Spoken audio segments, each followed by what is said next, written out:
షాలేము ప్రార్థనా మందిరం బిడ్డలందరికీ కూడా 2026 మొదటి పునరుత్థానపు ఆరాధన సందర్భంగా శుభాకాంక్షలు, స్వాగతం తెలియజేస్తూ ఈ కార్యక్రమంలో మనం ముందుకు వెళదాం. ఈ 2026 సంవత్సరంలో మనము ప్రతి క్రైస్తవుడు చేయవలసినటువంటి పనులు కొన్ని ఉన్నాయి. కొన్ని పనులు చేస్తేనే వారు క్రైస్తవులుగా పరిపూర్ణులు అవుతారు. అదేంటంటే, మొదటిగా ఏ వ్యక్తి చెప్పుతో మీరు నమ్మితే అది ఆశీర్వాదమో, అది మీకు మేలు కలుగుతుందో లేదో నాకు తెలియదు, కానీ బైబిల్లో నుంచి ఏ సేవకుడు చెప్పినా ఆ బైబిల్ మాటలు కనుక నువ్వు నిర్వర్తిస్తే నీ జీవితం గొప్ప విప్లవాత్మకంగా మారిపోతుంది. నువ్వు పరిపూర్ణుడిగా మారిపోతా ఉన్నావు, నువ్వు నీతిమంతుడిగా మారిపోతా ఉన్నావు, నువ్వు యథార్థవంతుల జాబితాలో చేర్చబోతున్నావు, నువ్వు సంపూర్ణులుగా మారుతా ఉన్నావు, నువ్వు క్రీస్తుతో అంటు కట్టబడతా ఉన్నావు. దేవుని నామానికి మహిమ కలుగును కనుక అవి బైబిల్లో నుంచే మనం కొన్ని మాటలు చూసి మనం ప్రయత్నం చేద్దాం. క్రైస్తవుడిగా ఈ 2026 సంవత్సరంలో, నూతన సంవత్సరంలో మనం చేయవలసినటువంటి పనులు ఏంటి అంటే, మొదటిగా ఒక 26 ఉన్నాయి. అందులో మనం కొన్ని చూద్దాం. సమయం ఎంతవరకు ఉంటుందో అంతవరకు చూద్దాం. రండి. 1వ దశలోనికి రాసిన పత్రిక 5వ అధ్యాయము 18వ వచనం. 1వ దశలోనికి రాసిన పత్రిక 5:18. ప్రతి విషయమందును కృతజ్ఞతాస్తుతులు చెల్లించాలి. ఇలాగూ చేయుట క్రీస్తు నందున్న మీ విషయంలో అది ఏంటంటే, అది దేవుని చిత్తం అండి. మీరంటే ఏం చేయాలంటే కృతజ్ఞతాస్తుతులు చెల్లించాలి. అందుకనే మొట్టమొదటిసారిగా మనం ప్రార్థనకు వచ్చిందా, ఇందాక మనం ఆరాధనకు ముందు ఏం చేస్తామంటే కృతజ్ఞతాస్తుతులు చెల్లించాం. ప్రభువా, నాకు ఇచ్చినటువంటి ఆరోగ్యాన్ని బట్టి, సౌకర్యాన్ని బట్టి, సమస్త విషయాలను బట్టి, మాకు పోషిస్తున్న విధానం బట్టి, సంరక్షిస్తున్న విధానం బట్టి నీకే కృతజ్ఞతాస్తుతులని మనం అందరం కూడా 2 చేతుల పైకెత్తి ఆయన నామానికి స్తుతులు చెల్లించాం. నువ్వేం చేయాలి అంటే, నువ్వు ఉన్న పరిస్థితులను బట్టి ఆయనకు కృతజ్ఞతాస్తుతులు. మీరు అనుకోవచ్చు, నాకు ఏంటంటే మామూలుగా నీలో ఏదో ఇలా బతికేస్తున్నావు. బ్రతికి ఉన్నానంటే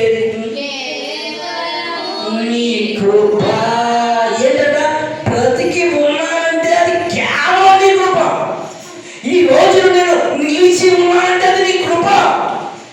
చాలా మంది ఈ రోజుని చూడాలని చాలా ఆశలు ఉన్నారు, చాలా ప్రణాళికలు వేసుకున్నారు, కానీ నువ్వు ఈ రోజు క్షేమంగా ఉన్నావంటే కేవలము ఆయన చూపిన కృప. దేవుని నామానికి మహిమ కలుగును గాక. దానిని బట్టి నువ్వేం చేయాలంటే కృతజ్ఞతాస్తుతులు చెల్లించాలి. ఉదయం లేచావా, ప్రభువా చక్కగా రాత్రి నిద్రనిచ్చావు, ఏ దుర్వార్త నేను వినకుండా చక్కని నిద్ర ఇచ్చిన నీకు కృతజ్ఞతాస్తుతులు చెల్లించాలి.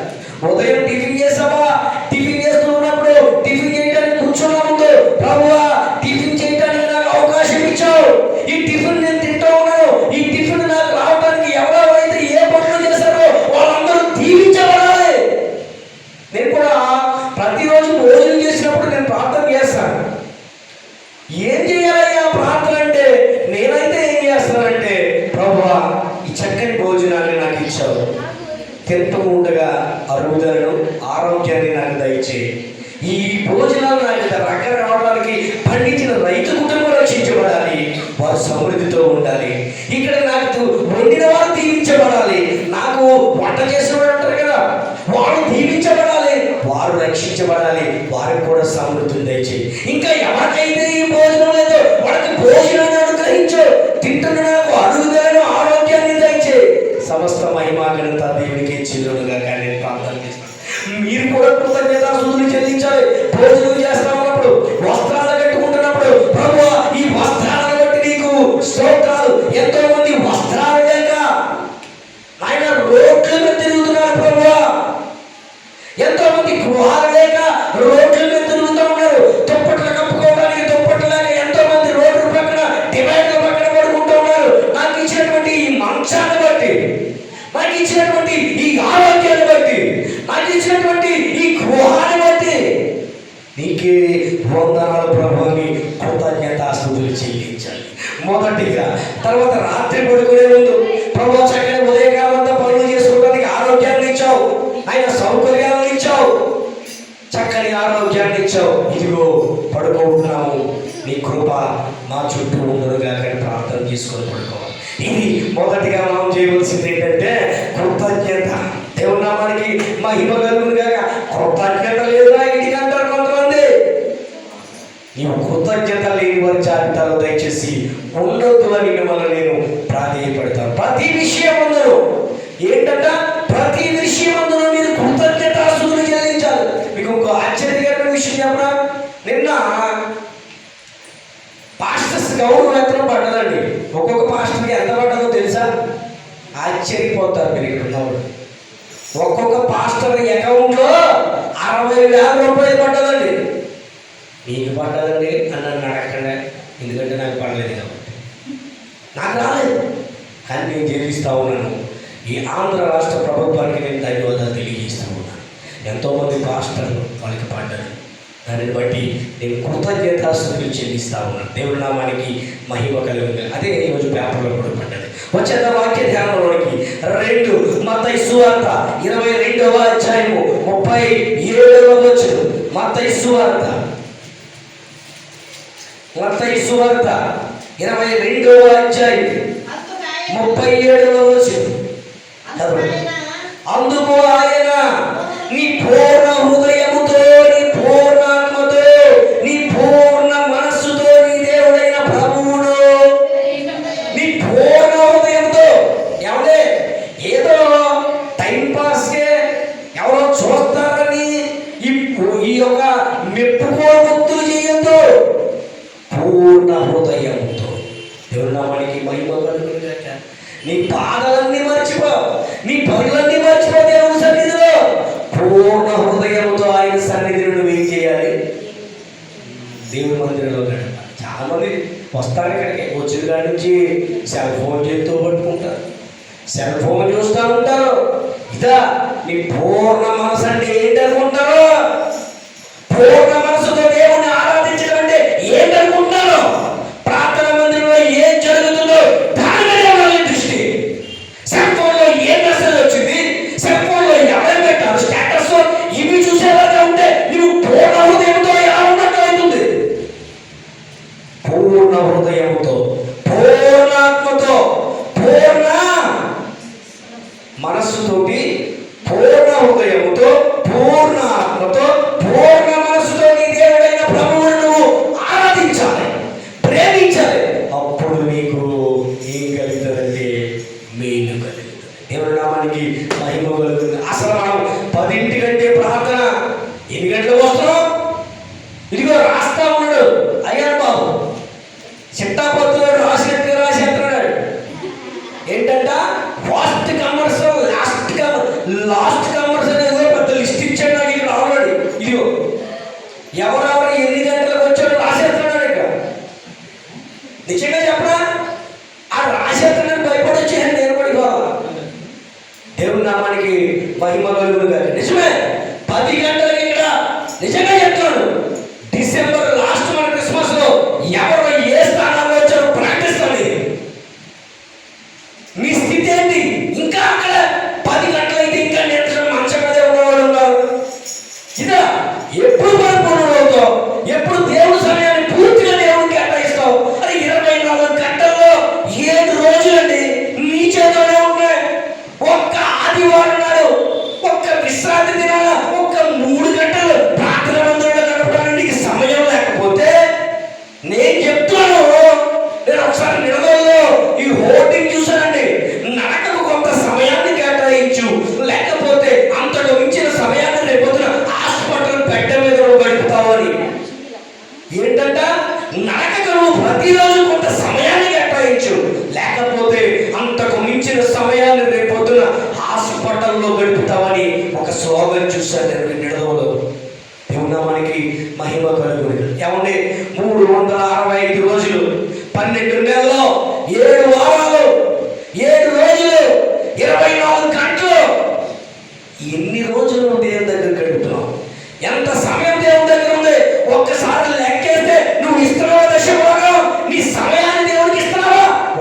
ఆలోచన చేయమని కోరుతా ఉన్నాను. బుధవారం నాడు కూడిక ఒక 5 మందో 6 మందో తప్ప ఇంకొక వ్యక్తి ఎప్పుడు జాయిన్ అవ్వట్లేదు ఇక్కడ. ఇదా మీ స్థితి? ఇదేనా? ఇంకా అలాగేనా?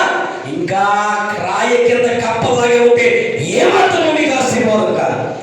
మన సంఘం ఎంత పెద్దగా ఉందో ఎన్నిక కాదు, పరలోకానికి ఎంతమంది వెళ్తున్నామో అన్నదే ముఖ్యం. ఇశ్రాయేలు కూడా 6 లక్షల బయలుదేరారు పరలోకాన్ని ప్రవహించే ఆ పట్టణానికి, కానీ చేరింది మాత్రం ఇద్దరే. నువ్వు చేరతావా?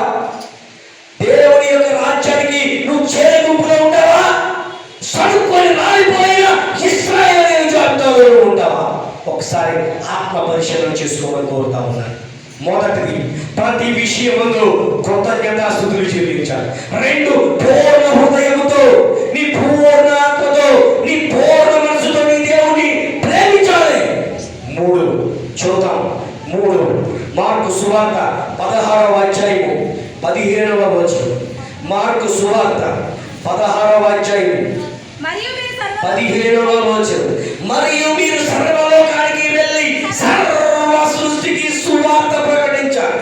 ఎంతమందికి ప్రకటించాలి? నీ జీవితంలో, నీ జీవితంలో ఎంతమందికి సువార్త ప్రకటించాలి? ఇప్పుడు దాకా ఎప్పుడో నేను దేవుడు బాప్తిస్మం పొందానండి, నేను రోజు రొట్టెలు చేయలేదు, సావాలు మందులు పాల్గొంటున్నానండి, మరి సువార్త ఎప్పుడు ప్రకటించాలంటాను నేను. అరే సువార్త నీ పాత్ర ఏంటి? దేవుడు రాజ్య సువార్త వ్యాప్తిలో నీ భాగం ఏంటి అడుగుతున్నాను నేను. ఎంతవరకు నువ్వు పనిచేస్తావు? చాలా మంది పనిచేశారు. పనిచేసిన వాళ్ళందరికీ కూడా వందనాలు తెలియజేస్తూ ఉన్నారు.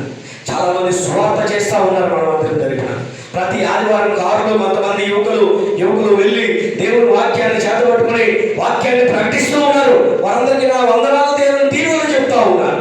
దేవుడు నామానికి మహిమ కలుగును గాక. ఇంకా సువార్త ప్రకటించబడిన వారి మీ పరిస్థితి ఏంటి? దేవుడు చెప్తా ఉన్నాడు బైబిల్ గ్రంథంలో నుంచి సువార్త ప్రకటించమని చెప్తా ఉంది. అరే నీ ఇంట్లో వాళ్ళతోటి ఫోన్లో మాట్లాడినప్పుడు ఒక్కసారైనా నీ మందిరంలో జరిగినటువంటి సాక్ష్యం వార్త పంచుకున్నావా? నీ మందిరంలో నీ సేవకుడు కుటుంబం ఎలా నీ సేవకుడు కుటుంబం దేవుడి పరిచర్య గురించి నువ్వు పంచుకున్నావా? నీ మందిరం చేయించిన పరిచర్య గురించి నీ బంధువులతో పంచుకున్నావా? నీ మిత్రులతో పంచుకున్నావా? నీ ఇరుగు పొరుగు వారితో పంచుకున్నావా? ఇది కదా సువార్త వ్యాప్తి అంటే. దయచేసి మిమ్మల్ని అందరినీ ప్రాధేయపడతా ఉన్నా. మీ పక్క వారితో మాట్లాడినప్పుడు మన మందిరంలో చెప్పినటువంటి సాక్ష్యాలు వారితో చెప్పారు. దేవుడు నామానికి మహిమ కలుగును గాక. హల్లెలూయా. ఈ సంఘాన్ని నానాటికి వృద్ధిలోనికి రావడానికి మేమెంత కష్టపడాలో మీరు అంతే కష్టపడాలి. నిజంగా ఇందాక చెప్తా ఉన్నాడు చూడు కావేరీ గురించి. నిజమే, ఆ కార్పెట్లు పట్టుకెళ్ళి, నాకు తెలియదు ఇప్పుడు దాకా, కార్పెట్లు పట్టుకెళ్ళి క్లీనింగ్ చేసుకొచ్చింది. నిజమే కదా? మీ బాధ్యత ఏంటి? మీ బాధ్యత ఏంటి? నేను కూడా చెప్తా ఉన్నాను, ఇక్కడ నుంచి నేనే కార్పెట్లు వేయడానికి నేను రెడీ అవుతూ ఉంటాను. దేవుడు నామానికి అవకాశం ఉంటే నేను కూడా పని చేస్తాను. ఇప్పుడు కూడా అంటే తమ్ముడు చూస్తున్నాడు కదా అని నేను ఎప్పుడు పట్టించుకోలేదు. నేను చెప్తా ఉన్నాను, నేను కూడా పని చేస్తాను. నీ పరిచర్యలో నీ పనేంటి నాకు తెలుసు. మా నాన్నగారు వచ్చి ఈ కిటికీలు ఎన్నో రోజులు తుడుచుకున్న సందర్భంలో నాకు గుర్తున్నాయి. ఒక్కసారి నీ మందిరాన్ని నువ్వు క్లీన్ చేయడానికి వచ్చావా? కిటికీలు తుడిచావా? ఈ తలుపులు తుడిచావా? ఏంటి నీ పరిస్థితి? నీ ఇంటిని నువ్వు శుభ్రం చేసుకుంటే సరిపోతా? నీ మందిరాన్ని నువ్వు పని చేయవలసిన పని లేదా? నీ బాధ్యత కదా? నీ ప్రార్థన మందిరం నాదా మందా? ఒక్కరిది అనుకుంటావా? మందనుకుంటావా? మందనుకుందాం. ఈ ప్రార్థన మందిరం అందరినీ. దేవుని నామానికి మహిమ కలుగును గాక. యేసుక్రీస్తు అందరి వాడు ఎలాగో ఈ ప్రార్థన మందిరం అందరిది. అందరము ఇది పాలిభాగస్తులం. కాకపోతే దీని మీద ఈ బాధ్యతలను చేసే ఆ యొక్క కృపలో మేము ఉన్నాం. దేవుని నామానికి మహిమ కలుగును గాక. ఇంకా వచ్చేద్దాం. మన మార్కు సువార్త 1వ పేతురు రాసిన పత్రిక 1 పేతురు రాసిన పత్రిక 5వ అధ్యాయము 1 పేతురు రాసిన పత్రిక 5వ అధ్యాయం 5వ వచనం. పేతురు రాసిన మొదటి పత్రిక 5వ అధ్యాయము 5వ వచనం. ఒక నిమిషం తీసుకో. చిన్నలారా మీరు పెద్దలకు లోబడి ఉండిరి. మీరందరూ ఎదుటి వారి తేన మనసుల వస్త్రము ధరించుకొని మిమ్మల్ని మీరు అలంకరించుకొని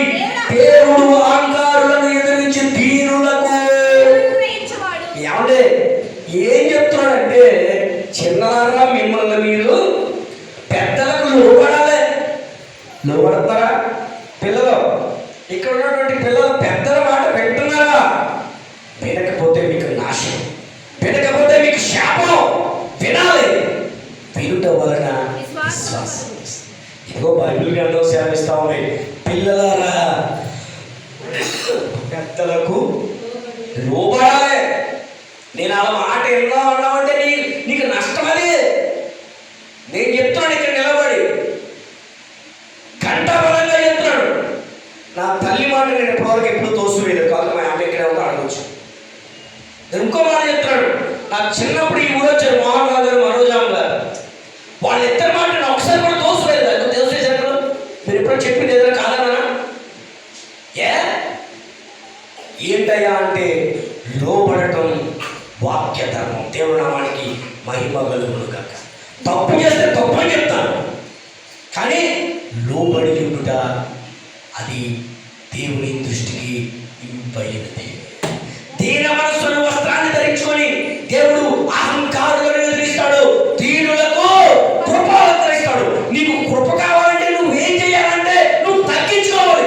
దీన మనస్సు అనే వస్త్రాన్ని ధరించుకోవాలి. అబ్బే అదొద్దు మనకి. ఎంతసేపు డిజైనర్ సారీ, లేకపోతే కాక్రా చాలి, లేకపోతే పట్టు చీర, ఇవి అలంకరించుకోవాలనుకుంటున్నావు. కానీ దీన మనస్సు అనే వస్త్రాన్ని మాత్రం అలంకరించుకోవడానికి నువ్వు ఎప్పుడూ తగ్గించుకోవట్లేదు. అరే నీ కృప ఎలా వస్తుంది? నువ్వు దేవుని దగ్గర నుంచి కృప ఎలా పొందుకుంటావు? దీన మనస్సు అనే వస్త్రాన్ని ధరించు, దాని అంతటదే కృప వస్తుంది. దేవుని నామానికి మహిమ కలుగును గాక. దేవుని నామానికి మహిమ కలుగును గాక. ఏమండి, నువ్వు ఏం చేయాలంటే తగ్గించుకోవాలి. అప్పుడు నీకు తగిన సమయం అందు దేవుడు నిన్ను హెచ్చిస్తాడు. నీ అంతటా నీ క్రియలు నువ్వు చెయ్యి. నీకు ఏం చేయాలో దేవుడు తెలుసు. నిన్ను ఎక్కడ కూర్చోబెట్టాలో ఆయనకి ఎరిగిన వాడు. కూర్చున్నాను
నువ్వు ఎలా ఉన్నావో ఆయనకి తెలుసు.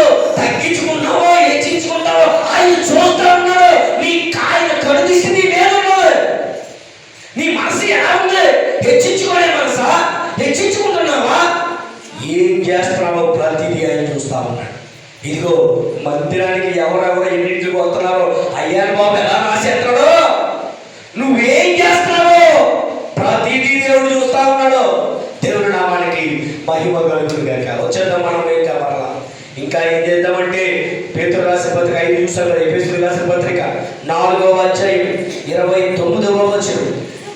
ఎఫెసీయులకు రాసిన పత్రిక 4వ అధ్యాయము 29వ వచనం.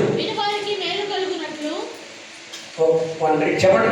విని వారికి మేలు కలుగునట్టు అవసరమును బట్టి క్షేమాభివృద్ధికరమైనటువంటి అనుకూల వచనమునే పలకాలి కానీ దుర్భాషను నీ నోటన. ఏమంటే ఇద్దరిని కలిపే మాటలు మాట్లాడు. ఏం మాట్లాడాలి? ఒక ఇద్దరి కుటుంబాలను కలిసేలాగా మాట్లాడు. అప్పుడు నీకు అంటే విడదీసే మాటలు మాట్లాడవద్దు. దేవుని నామానికి మహిమ కలుగు. ఇందాక నేను వస్తూ ఉంటే నాకు ఒక చిన్న చిన్న మన అర్జున్ బాబు గారు చెప్పినటువంటి మాటలో చిన్న పొరపాటు నాకు గమనించింది. అదేంటంటే 9 గంటలకే, ఎన్ని గంటలకే సండే స్కూల్? 9 గంటలకే 9:10 దాటాలంటే ఎవరో రావద్దని అన్నాడు. అలా అనుకోడు అన్న అంటే మనం చూసుకోకూడదు. అంటే ఇందాక బాత్రూంలో కూర్చుంటే ఆ ఆలోచన వచ్చింది. మందిరానికి రావద్దని చెప్పడానికి మనకెక్కడ ఉంది అధికారం? అంటే నేను ఏం చెప్తానంటే మనం మాట ఎలా ఉండాలంటే కలిపే మాటలుగా ఉండాలి. ఇప్పుడు ఫర్ ఎగ్జాంపుల్ మన అయ్యగారు చెప్పినట్టుగా 9:15కి ఎవరో చూశారనుకో, ఆ పిల్లడు ఇంకెందుకు బాగా రావద్దన్నాడు మానేతాడు. అంటే చిన్నపిల్లల మనసులో వచ్చింది. పెద్దవారికి అది చెప్పొచ్చు. 10 గంటలకి గేట్ వేసేస్తామని చెప్పు పెద్దోడికి, తప్పే కాదు. చిన్నపిల్లల హృదయాల్లో నాటబడిపోతే ఏమో అనిపించింది. సందర్భం వచ్చింది నేను చెప్తాను. వాక్య ధ్యానంలోకి వెళ్ళిపోదాం. వాక్య ధ్యానంలోకి వెళ్ళిపోదాం. ఎక్కడన్నా మనం కరెక్ట్గాను ఎక్కడన్నా మీ నోటి ద్వారా ఇద్దరిని కలిపే మాటలు మాట్లాడాలి. ఆశీర్వాద వచనాలు రావాలి. శుభం మాటలు మాట్లాడాలి. ఎవరైనా హాస్పిటల్లో ఉన్నారనుకో, ఎలా ఉన్నాడంట అని ఎవరైనా మిమ్మల్ని అడిగారంటే మీరు ఏం చెప్పాలి? హాస్పిటల్లో ఉన్నాడంట, ప్రార్థన చేస్తాం అంతే. ఏమో చెప్పలేమంటారు. ఈ పోసుపోని కబుర్లు ఎందుకు నీకు? ఈ పనికి మాలి కబుర్లు ఎందుకు? జీవమరణంలో 4 వసలు తెలియని మాట్లాడతాడు. ఆ మాటలు నీకు తెలుసు కదా. నీ నోట్లోనే జీవం ఉంది, నీ నోట్లోనే మరణం ఉంది. నువ్వేం చెయ్యాలయ్యా అంటే అవతల చనిపోతున్న పరిస్థితులు ఉన్నా సరే నువ్వేం చెప్పాలంటే హాస్పిటల్లో ఉంది, పాపం వెంటిలేటర్ మీద ఉన్నాడు, పాపం ఐసీయూ మీద ఉంది, కానీ దేవుడి చెప్పేంటో ప్రార్థన చేద్దాం.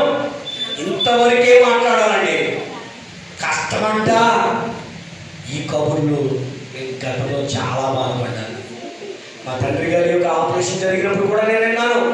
మా తమ్ముడు రాజమండ్రి హాస్పిటల్లో ఉన్నప్పుడు కూడా నేను విన్నాను. కష్టమే అన్నాడు ఒకడు. నిజంగా కష్టమైపోయింది. దేవుని మనకి మహిమ కలుగును కాదు. దయచేసి మీ మాటలు ఎవరి హృదయాన్ని బాధ పెట్టకండి. కలపండి వీలైతే కలపండి, లేకపోతే నోరు మూసుకోండి.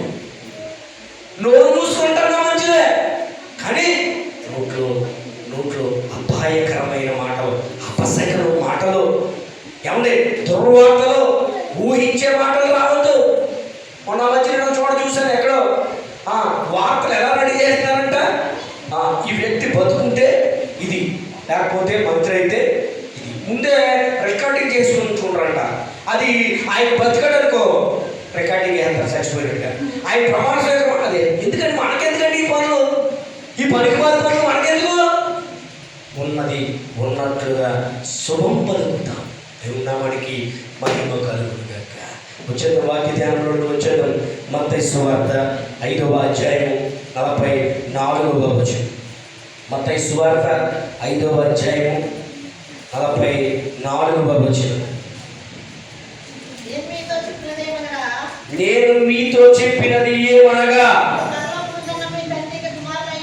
మీరు పరలోకమందున్న మీ తండ్రికి కుమారులై ఉన్నట్లు మీ శత్రువులను ప్రేమించుడి, మిమ్మల్ని హింసించి వారి కొరకు మీరు ప్రార్థన చేయాలి.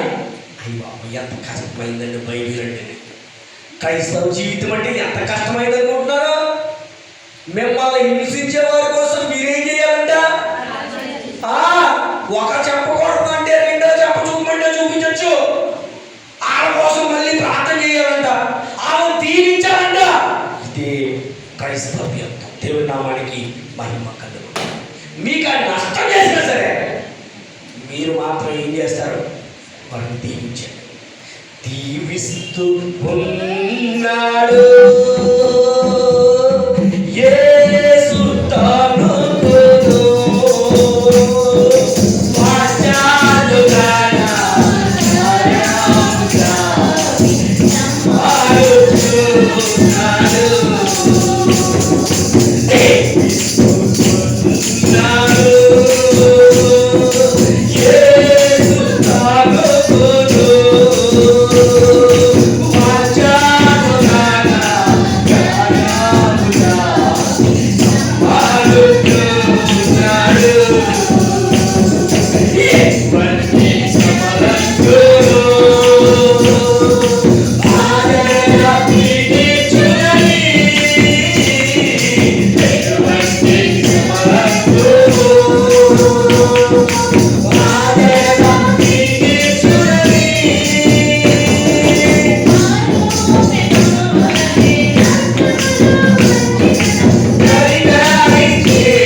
షాలేము ప్రార్థనా మందిరాన్ని నా ప్రభువు దీవించాలి.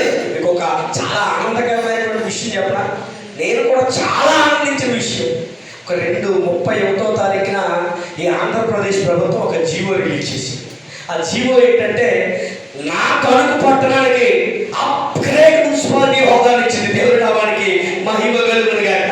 ఎలా వచ్చిందయ్యా ఇదంటే కొన్ని వేల మందితోటి గాడ్ బ్లెస్ యూ తణుకు అనిపించారు. ఏమనిపించాము? God bless you Tanuku. ప్రతి పాంప్లెట్ మీద గాడ్ బ్లెస్ యూ తణుకు, ప్రతి వాల్ పోస్టర్ మీద గాడ్ బ్లెస్ యూ తణుకు, ప్రతి బ్యానర్ మీద గాడ్ బ్లెస్ యూ తణుకు. కొన్ని వేల మంది చదివారు గాడ్ బ్లెస్ యూ తణుకు అని. అందుకేనేమో ఎవరిదో నోటి ఫలం దేవుని సేవకుడు వచ్చి దీవించాడు తణుకు పట్టణాన్ని. మనం తీసుకొచ్చినటువంటి బాలదినకరయ్య గారు గాడ్ బ్లెస్ యూ తణుకు అని ప్రార్థన చేశాడు.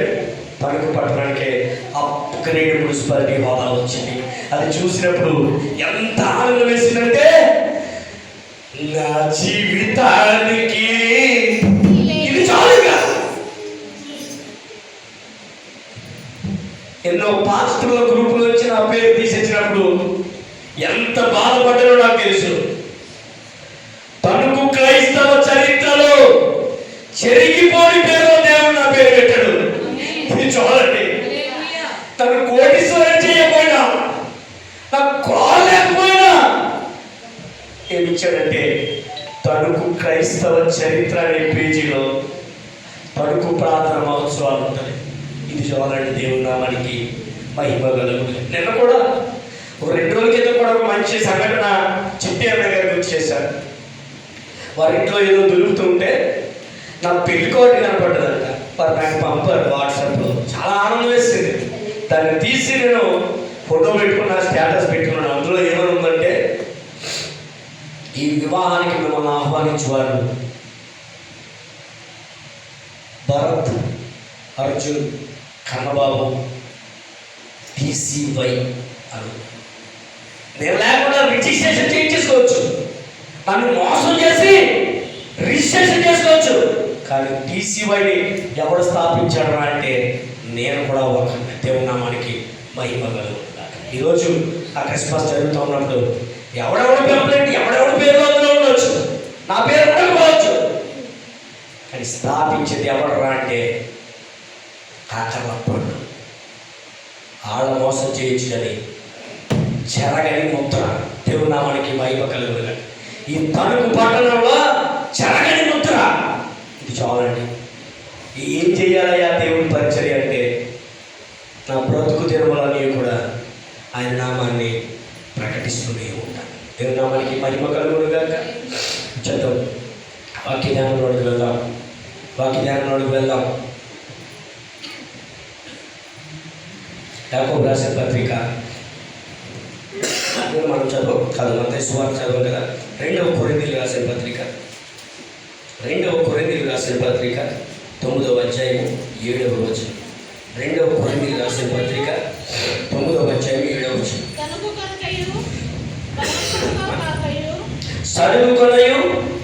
సరుగు కొనకయు బలవంతము కాక ప్రతివాడు తన హృదయంలో నిశ్చయించుకున్న ప్రకారము ఇయ్యవలెనని దేవుడు ఉత్సాహంగా ఇచ్చువాని.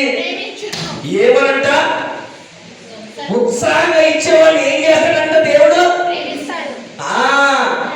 ఇవ్వాలి. నువ్వేం చేయాలంటే ఇవ్వటం. నీ కలిగిన దాంట్లో ఇవ్వాలి, నీ వచ్చుబడిలో ఇవ్వాలి, నీ రాబడిలో ఇవ్వాలి, నీ సమయంలో ఇవ్వాలి. నీకు 2 వస్త్రాలంటే 1 వస్త్రం ఇవ్వాలి. నువ్వు 2 పూటలు తింటానుకుంటే ఒక్కొక్క పూట ఇతరులకు ఇవ్వాలి. ఇస్తే నీకు ఆశీర్వాదం. మీకు ఇంకో మాట చెప్పనా, చిన్న కరప్షన్. నేను ఇందాక చెప్పాను కదా, TCY అనే పదాన్ని నేను వాడుకున్నానని నన్ను పోలీస్ స్టేషన్లో కూడా పెట్టారు గతంలో. ఎక్కడ? TCY అనే పదం వాడానని పోలీస్ స్టేషన్లో పెట్టారు. నేను చెప్తున్నాను, ఇప్పుడు TCYని స్థాపించింది నేను పెట్టాను పోలీస్ స్టేషన్లో. రమ్మనండి. దేవుని నామానికి మహిమ కలుగును గాక. అన్ని రోజులు అలాగే ఉంటాం. దేవుడు వాని క్రియలను బట్టి వానికి ప్రతిఫలాన్ని ఇస్తాడు. అదే TCY అనే పదాన్ని నేను వాడానని పోలీస్ స్టేషన్లో పెట్టాను.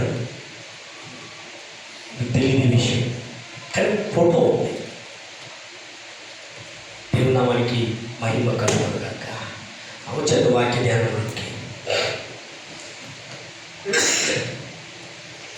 వచ్చేద్దాం.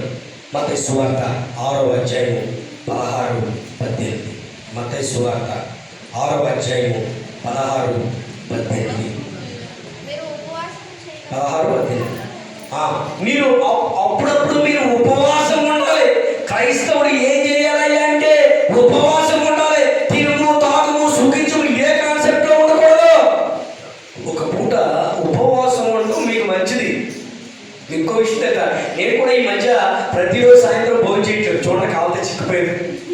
చిక్కనా లేదా? చిక్కనా లేదా? మంచిది, అది ఆరోగ్యానికి మంచిది. సర్టెన్ వయసుకి సర్టెన్ వెయిట్ ఉండాలి. నువ్వు ఉండకమ్మా ఉపవాసం, ఎవరన్నా పర్లేదు, నువ్వు మాత్రం నువ్వు అదే చెప్తావు కదమ్మా. మీరందరూ ఉపవాసం ఉండి నువ్వు కూడా ఉండకమ్మా, నువ్వు కూడా మీ అక్క కూడా చెప్పవద్దు. తినా ఏంటంట, ఆహారం తినగలిగిన స్థితిలోనే మనం ఏం చేయాలంటే ఒక పూటని దేవుని కొరకు వదిలిపెట్టి ఉపవాసం ఉంటేనే కాదండి, ఉపవాసం ఉండి దాన్ని ఇతరులకి ఇవ్వాలి. అప్పుడు నీకు ఆశీర్వాదం. ఉపవాసం మానేశానంటే కుదరదు. నేను తిండి మానేశానంటే నీకు ఆశీర్వాదం కాదు. అసలు ఉపవాస ప్రార్థన అంటే ఏంటనుకుంటున్నారు? ఒక పూట నువ్వు తినవలసిందని అది ఇతరులకి ఇవ్వాలి. అప్పుడు అది ఉపవాసం. అది మాత్రం ఉండదు మన జీవితాల్లో. ఇవ్వటం మాత్రం ఉండదు అమ్మా, ఇవ్వటం మాత్రం ఉండదు. అంతా ఇన్కమింగే, అవుట్ గోయింగ్ ఉండదు. ఎప్పుడైతే నువ్వు ఇస్తావో అప్పుడు దేవుడు నీకు, నువ్వు ఏ హృదయంతో ఉంటావో నీకు అదే జరుగుతుంది. ఇతరులు మీకు ఏం చేయాలని మీరు కోరుకుంటున్నారో మీరే చేయాలి. దేవుడు మీకు ఏం చేయాలని మీరు కోరుకుంటున్నారో ముందు మీరే చేయాలి. అప్పుడు మీకు దేవుడు ఇస్తాడు. హల్లెలూయా. దేవుని నామానికి మహిమ కలుగునుగాక. ఇవ్వాలి. తర్వాత గలతీయులకు రాసిన పత్రిక, గలతీయులకు రాసిన పత్రిక 5వ అధ్యాయము, గలతీయులకు రాసిన పత్రిక 5వ అధ్యాయము 44వ వచనం. 5వ అధ్యాయము 44. గలతీయులకు రాసిన పత్రిక మిస్ అయిన అవసరాలు. గలతీయులకు రాసిన పత్రిక 5వ అధ్యాయము 22. అయితే ఆత్మఫలము ఏమనగా, ఎవరి ఆత్మీయంగా ఫలించాలి. క్రైస్తవులు ఏం చేయాలంటే ఆత్మీయంగా ఫలించాలి. చెప్పంటారా ఏంటన్నా ఆత్మఫలం అంటే ఏంటి? ఆత్మఫలం అంటే ఏంటి చెప్తారు, చెప్పండి. అడిగి ఆత్మఫలం అంటే ఏంటన్నా?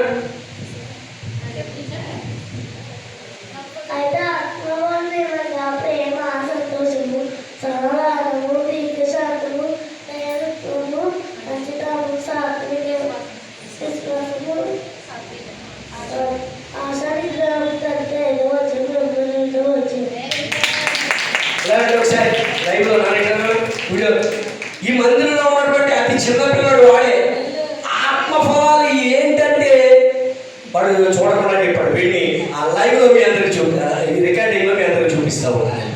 ఏంటంట ఆత్మఫలాలు ఫలించాలి.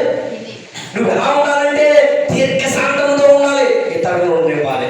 సమాధానంగా ఉండాలి, ఇతరులు కూడా ఉండనివ్వాలి. సంతోషంతో ఉండాలి, ఇతరులకు సంతోషాన్ని పంచాలి. సమాధానంగా ఉండాలి.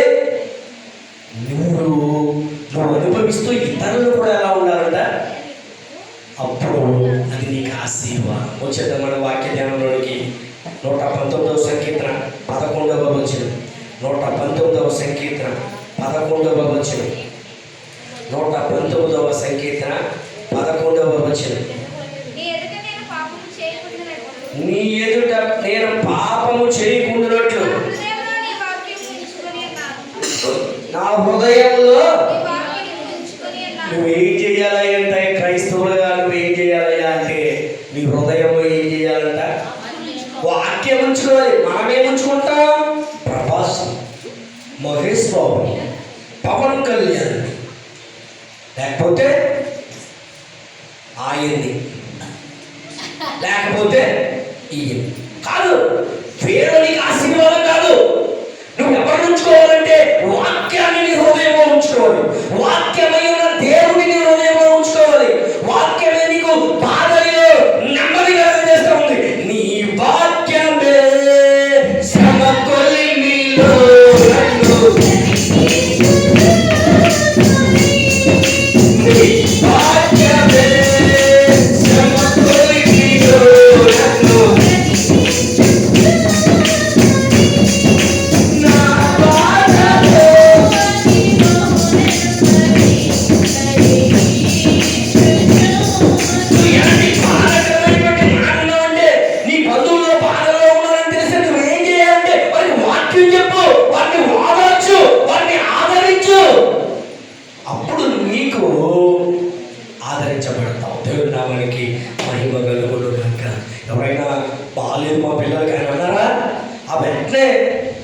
తప్పకుండా దేవుడు మీ బిడ్డలను స్వస్థపరుస్తాడు, సమాధానాన్ని ఇస్తాడు. ప్రార్థన చేసుకో, ఉపవాసం ఉండు, ప్రార్థన చేయి, మందిరానికి వెళ్ళి ప్రార్థన చేయి, ఉపవాసం ఉండి ప్రార్థన చేయి, మెలకువగా ఉండి కలిగి ప్రార్థన చేయి, పట్టుదలతో ప్రార్థన చేయని చెప్పాలి.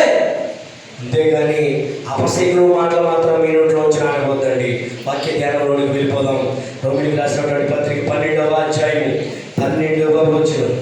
12వ అధ్యాయం రోమిలికి రాసినటువంటి పత్రిక 12వ అధ్యాయం 12వ వచనం. నిరీక్షణ గలవారమై సంతోషించుచు, శ్రమలయందు ఓర్పు గలవారై, ప్రార్థన యందు ఏం కలిగి ఉండాలంట? పట్టుదల ఉండాలి నీ జీవితంలో. ఇదిగో నీ కుమార్తెకు వివాహం లేట్ అవుతుందా? పట్టుదల. నా కుమార్తెకు వివాహం చేసే వరకు కూడా ప్రభువా నేను వదిలిపెట్టను. ఇదిగో నీవు ఆశీర్వదించితేనే కానీ నేను నిన్ను వదలనని పెనుగులాడిన యాకోబు వలె మనం ప్రార్థన చేయాలి. చేస్తున్నామా? మొక్కుబడి ప్రార్థనలో, మొక్కుబడి విజ్ఞాపనలో ఇవి నీ జీవితానికి ఆశీర్వాదంగా వచ్చిన. నాకు బాగా గుర్తుంది, మోహన్ రావు గారు అప్పుడెప్పుడో మందిరం పక్కనప్పుడు వారికి ప్రమోషన్ రావాలని మా నాన్నగారు మా అమ్మగారు వీళ్ళంతా కలిపి అప్పటి నుంచో ప్రార్థన చేస్తూ ఉండేవారు. నేను అనుకుని ప్రార్థన ఎంతకాలం చేస్తారు కదా, ప్రమోషన్ 2-3 సంవత్సరాల నుంచి 4 సంవత్సరాలు చేస్తారు, ప్రమోషన్ ఏంటిది అని అనుకున్నాను.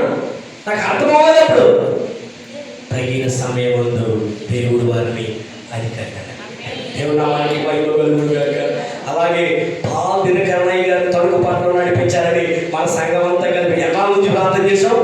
6 సంవత్సరాల నుంచి ప్రార్థన చేస్తున్నామండి. 2019 నుంచి ప్రార్థన చేస్తున్నాం. మనం 2019 నుంచి ఈ శాలయకు ప్రార్థన బిడ్డలుగా మనం అనేక ఆన్లైన్ ప్రార్థనలో, అనేక ప్రార్థనలలో పాల్ దినకరణయ్య దైవజనుడు తణుకు పట్టణానికి అడుగు పెట్టాలి. ఇంకో విషయం తెలుసా? పాల్ దినకరణ గారని మనం ప్రార్థన చేయలేం. వారి కుటుంబంలో నుంచి ఎవరో వ్యక్తిని ప్రార్థన చేశాం. దేవుడు ఏం చేశాడంటే మన ప్రార్థన వినడం, ఆ దైవజనుడిని తణుకు పట్టణం తీసుకొచ్చాడు. దేవుడు నామానికి మహిమ కలుగునుగాక. హల్లెలూయా, హల్లెలూయా. నువ్వు ప్రార్థన చేయి, నీ పని నువ్వు చేయి.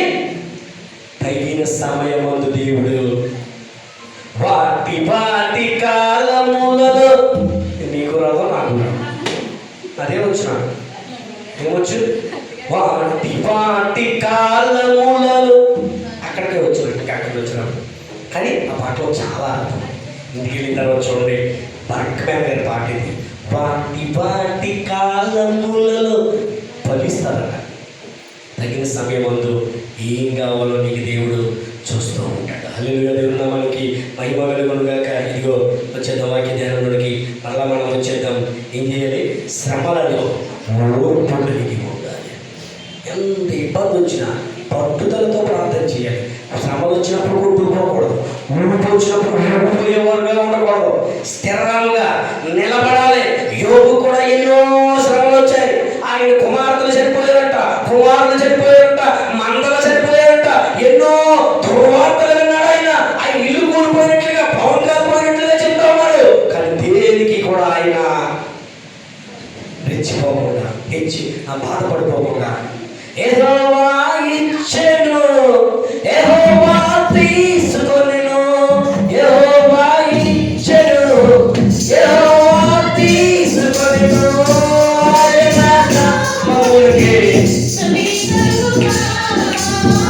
ఆయన నామమునకే స్తుతి కలుగుగాక.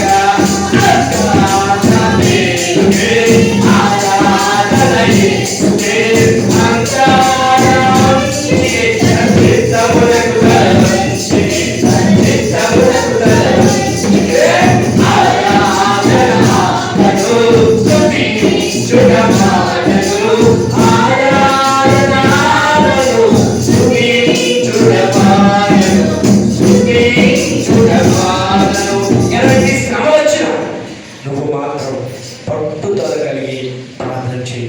శ్రమ వచ్చినప్పుడు మనకి ఎవరు గుర్తు రావాలి అంటే యోబు గారే గుర్తు రావాలి. యోబుకు వచ్చిన శ్రమల కన్నా పెద్దగా నీకు, యోబుకు జరిగినటువంటి నష్టాలు జరిగిపోయినా నీకు, అయినా కానీ ఆయన దేవుడు దూషించలేదే. అయినా కానీ ఆయన భార్య అన్నదంట, ఎందుకు ఇంకా యథార్థతలో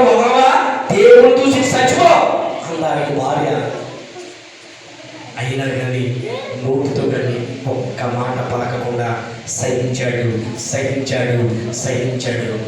డబల్ పరిపాలన దేవుడు ఆయనకి అనుగ్రహించాడు. 500 ఏడ్చి చచ్చిపోయాయి, 1000 జతలు వచ్చాయి, 2000 మేకలు చనిపోయాయి, 4000 డబల్ వచ్చినట్టుగా చూస్తా ఉన్నాం. ఏదైతే పోగొట్టుకున్నాడో దానికి డబల్ని దేవుడు అనుగ్రహించాడు. ఇంకో విషయం తెలుసా, వారి కుమార్తెలంత సౌందర్యవంతులు ఆ దేశంలోనే లేరంట. ఎంత ఎంత ఆశీర్వదింపబడ్డాడంటే యోబు గారు ఆయన బాధలన్నీ మర్చిపోయాడంట. వచ్చేద్ద వాక్య ధ్యానంలోనికి ఇంకా చూస్తే 1 పేతురు రాసిన పత్రిక 5వ అధ్యాయము 7వ వచనం. 1 పేతురు రాసిన పత్రిక 5వ అధ్యాయము 7వ వచనం.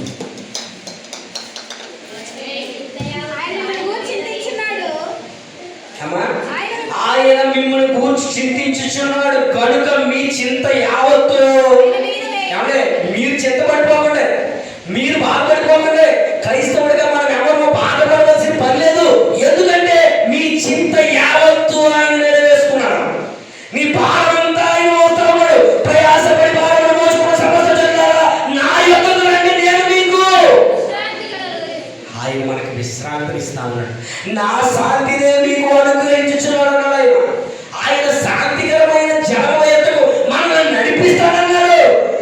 నీవు నన్ను నడిపించగలవు.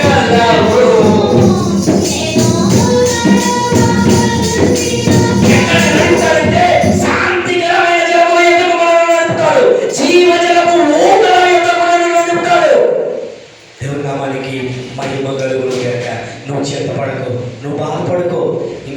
ఇంకా కొన్ని లోట్లు ఉన్నాయని మనం ఎవరైనా బాధపడేవారిగా ఉంటే దయచేసి ఈ 2026 సంవత్సరంలో దేవుడు చెప్తా ఉన్నాడు, మీ చింత యావత్తు ఆయన మీ భారాలను మోసేవాడు, నీ చిక్కులను సులువుగా మార్చేవాడు ఉన్నాడు, నీ బంధకాలను తొలగించేవాడై ఉన్నాడు, నీ చీకటిని వెలుగుగా మార్చేవాడై ఉన్నాడు, నీ రోగాలను భరించేవాడై ఉన్నాడు. నువ్వు ఆయన పొందిన దెబ్బల చేత మనకు ఏం కలుగుతూ ఉంది? మనకి మహిమ కలుగుతుంది కనుక మనం ఇప్పుడు దాకా ఎన్ని ధ్యానం చేస్తామంటే 13 ధ్యానం చేస్తాం. ఇంకా 12 ఉన్నాయి. మనం ముగించుకుందాం. మరొకసారి వీటిని ధ్యానం చేద్దాం.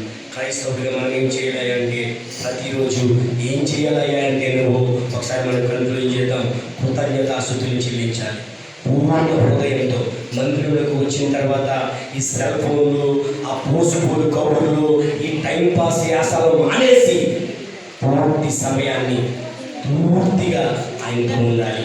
తర్వాత ఇతరులకు క్రీస్తు సువార్తను ప్రకటించాలి. దీన మనస్సు వస్త్రాన్ని ధరించుకోవాలి. మన నోటి ద్వారా మనం ఆశీర్వాద వచనాలు పలకాలి. దేవుని జ్ఞానాన్ని అడగాలి. యాకోబు రాసిన పత్రిక 1వ అధ్యాయము 5వ వచనం, దేవుణ్ణి అడగాలి. మీలో ఎవరికైనా జ్ఞానం కుదురుగా ఉండడా మీరు దేవుణ్ణి అడగాలి. అడిగి వాటన్నిటికంటే ఊహించే వాటన్నిటికంటే అత్యధికంగా దేవుని చూస్తున్నాడు. మిమ్మల్ని దేశించే వారిని ప్రేమించాలి. దేవుని రాజ్య సువార్త వ్యాప్తి కొరకు ఇవ్వటం నేర్చుకోవాలి. ఉపవాసంలో మీరు మానేసిన అన్నాన్ని ఇతరులకు ఇవ్వాలి. ఆత్మీయ ఫలాలతో ఫలించాలి. దేవుని వాక్యాన్ని కంఠతం పట్టాలి. శ్రమలో ఓర్పు కలిగి ఉండాలి. మీ చింతలన్నీ ఆయన మీద వేయాలి. మీరు నిశ్చింతగా దేవుని రాజ్యం కొరకు ఎదురు చూసేవారిగా ఉండాలి. మన బాధలన్నీ మర్చిపోవాలి. ఎవరి కోసం చూడాలి? ఆయన ఎప్పుడు వస్తాడో, నేడు రేపు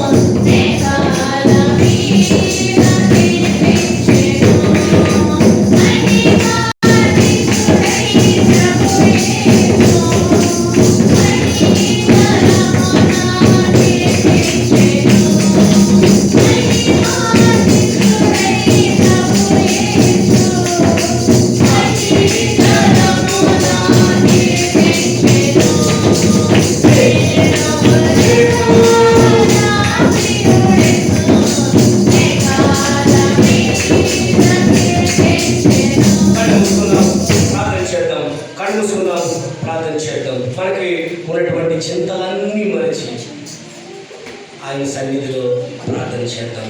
మన చింతలన్నీ